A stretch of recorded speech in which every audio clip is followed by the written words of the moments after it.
আরে ভাই সানি লিওনের ভিডিও তো একবার দেখলে আরেকবার ভালো লাগে না। থাক আয়নাঘরের মধ্যে চিপা চাপা একটা বাড়াবাড়িতে।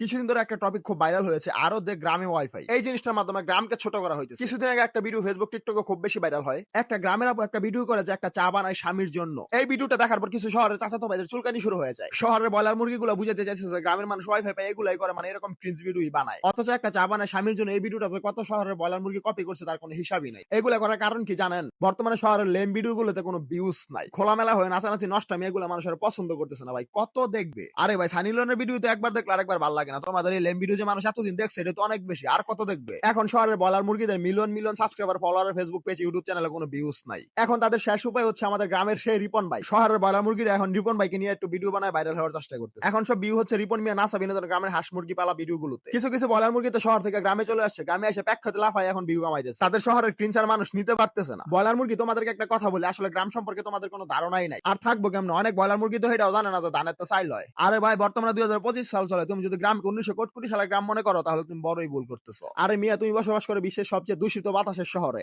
সবচেয়ে বেশি জ্যামের শহরে, সবচেয়ে বেশি কোলাহলের শহরে। সকালে ঘুম থেকে উঠেই জ্যাম ঠেলাঠেলি করা শুরু করে দাও। মাসের শুরুতে একটু হিসাব করে চললো, মাসের শেষে তোমার হাতে পেশ কেনার টাকাই থাকে না। থাক আয়নাঘরের মধ্যে চিপা চাপা একটা বাড়াবাড়িতে। চাইলেও ছাদে উঠে আকাশে দেখতে পারো না। আর এদিকে গ্রামের পোলাপান বাপের বিটায় বুক ফোলায় থাকে। আগেই তো বলছি এখনকার গ্রাম কিন্তু 1950 সালের গ্রাম না, গ্রামে সব এখন খালি বিল্ডিং। শহরের ব্রয়লার মুরগিগুলো রিক্সা না পায় বাসা থেকে নামে হাঁটা শুরু করে দেয়। আর এদিকে গ্রামের পোলাপান বাইক ছাড়া বাসা থেকেই বের হয় না। আর গ্রামের ভিডিও যদি দুই একটা দেখা থাকো তাহলে তো দেখছো কোয়ালিটি কেমন। সব এখন খালি আইফোন চালায়। আমাদের গ্রামের শাকসবজি যদি শহরে না যেত তাহলে তো না খায় থাকতা। তাও যেগুলো খাওয়া এগুলো হচ্ছে ফরমালিন দেওয়া, আর আমরা খাই হচ্ছে পিওর। চাইলে আর অনেক কিছু বলা যেত কিন্তু বললাম না। একটা কথা বললে দেয় ব্রয়লার মুরগি গ্রামকে ছোট করে কোনো কথা বললো না।